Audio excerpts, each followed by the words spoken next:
মানিকগঞ্জ শিবালয় উপজেলা থেকে বিচ্ছিন্ন এক জনপদ দুর্গম এই গোবিন্দপুর চর। চরটি মানিকগঞ্জ, সিরাজগঞ্জ, টাঙ্গাইল এই তিনটি জেলার মাঝামাঝি হওয়ায় একসাথে মিলেমিশে বসবাস করে থাকে চরের এই মানুষগুলো। যমুনা নদীর মধ্যভাগে অবস্থিত দুর্গম এই চরটি বর্তমানে নদীর তীব্র ভাঙনে অসহায় হয়ে পড়েছে প্রায় কয়েকশো পরিবার, যাদের দিন কিংবা রাত কাটে বনে ঘেরা সবুজ মাঠে, খোলা আকাশের নিচে, যেখানে নেই কোনো গাছপালা কিংবা একটু খাবার পানি। বড়দের পাশাপাশি ছোট ছোট মাসুম বাচ্চারাও ঝড় বৃষ্টি অথবা প্রচণ্ড রোদে এভাবে বসবাস করে আসছে এই চরে। আজকে আমি সিরাজগঞ্জ চৌহুলি উপজেলার পাত্রাইল চরের পাশাপাশি মানিকগঞ্জ শিবালয় উপজেলায় অবস্থিত গোবিন্দপুর চরের অসহায় মানুষের জীবন তুলে ধরব আজকের এই ভিডিওতে। রাত্রে দুয়ায় শুয়েছিলাম, মশায় কামড়ায়, বৃষ্টিতে ভিজিয়ে সব দেখেন বিল্ডিং পত্র সব ভিজা আমাগারি, খড়িদারি নাই, ভাত পাত করে খাওয়ার সমস্যা। এক তো নাইন দিয়ে আমরা 3 ওয়াক্ত খাই, টিউবওয়েল নাই, পানি আমার খাওয়ার সমস্যা।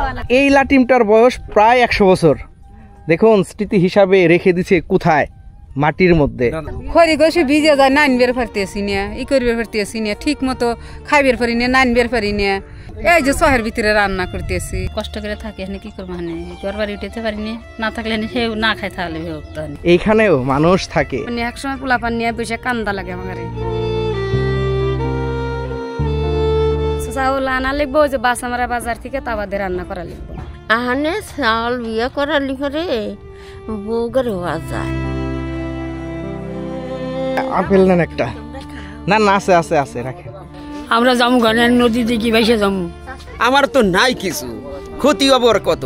মসজিদ, কবরস্থান বা মাদ্রাসা কিছুই নাই এখানে। আমার বয়স হলো 33 বছর। 133 বছর? 133 বছর। 1315 সালে ভূমিকম্প হয়েছিল বুধবারে।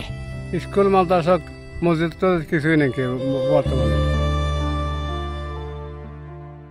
এত দূর থেকে পানি আনেন, কষ্ট হয় না আপনাদের? কষ্ট তো ভাই। তো টিউবওয়েল করেন না কেন?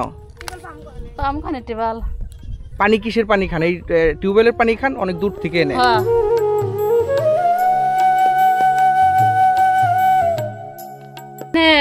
খাওয়া দাওয়া এনে তো নদীর মধ্যে যায়, এনে কষ্ট করে যায় না, তাই এনে খাওয়া দাওয়া করে। লেখাপড়াতে টাইম টিমিতে করে চালানো হয়। স্কুল আছে এখানে? না, এখানে স্কুল নাই। এখানে আইসি তো পোলাপান, ছোট পোলাপান স্কুলে যায় না, কেউ যায় না। না। আপনারা দেখতে পাচ্ছেন কি অবস্থায় মানুষজন এখানে থাকে।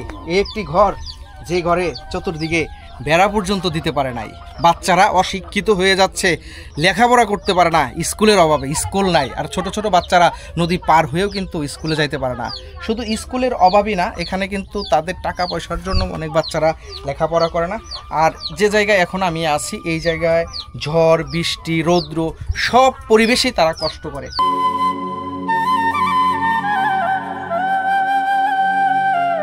চরের যেই দিক দিয়ে হাঁটতেছি, এরকম ভাঙা চোরা ঘর দেখতে পাচ্ছি।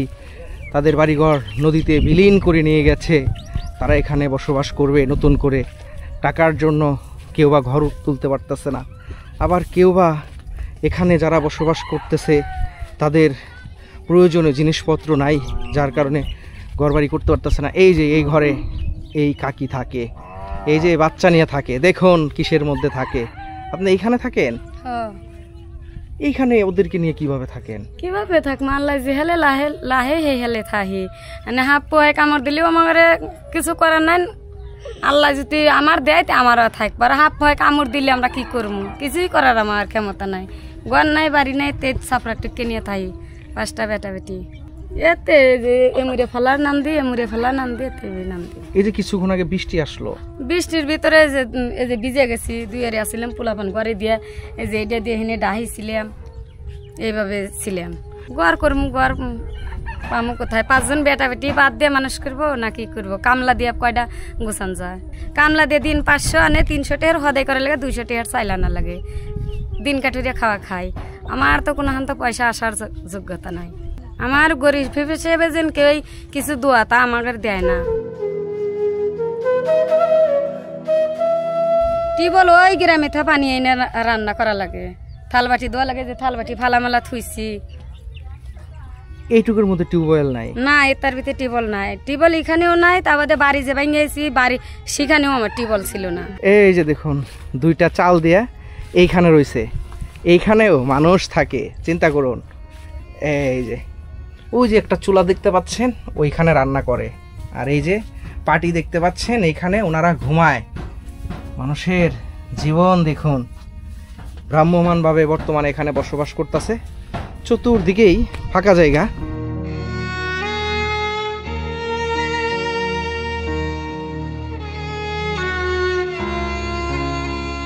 একসময় পোলাপান নিয়ে বসে কান্দা লাগে আমার। না, তা পামু কোথা? আজ 2 দিন ধরে গোসের লে কানতেছে, পামু কোথা? বাড়ি ভেঙে বাসি না, খালি এই যে কাঁঠালি বিচি মানুষ একজন কটা কাঁঠালি বিচি দিয়ে যায় বর্তমানে খাওয়াই, একজন একটু কাঁঠাল দিয়ে যায়, হেঁটে পোলাপানকে খাওয়াই। শহের একটা জিনিস পোলাপানকে তোমরা দেখার পারি না। বাদ কোনোরকম বাদ দিয়ে আমার বাঁচান লাগে। শহের জিনিস পোলাপানকে তোমরা দেখার পারি না। আল্লাহ দেহানের মতন তৌফিক দেয় নাই তো দে। এখানে এই যে বাপেল এখানে যা আসছিল পোলাপানকে খাওয়াইছি, এখানে চাল মেরে আনিয়ে ফিরে রান্না করালি।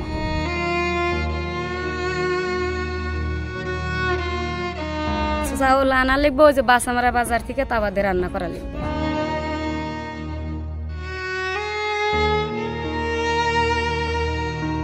কষ্টই চলে আমার সংসার।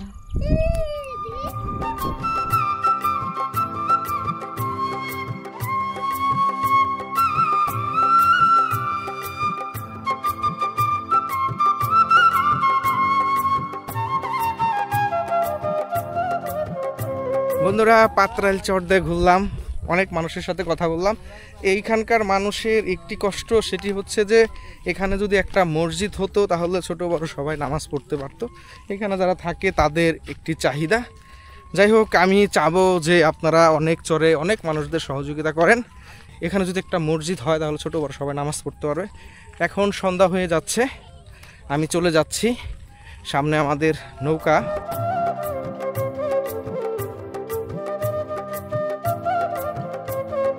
বন্ধুরা, দেখতে পাচ্ছেন এখানে আমাদের নৌকায় 2 জন রাজকন্যা এসেছে।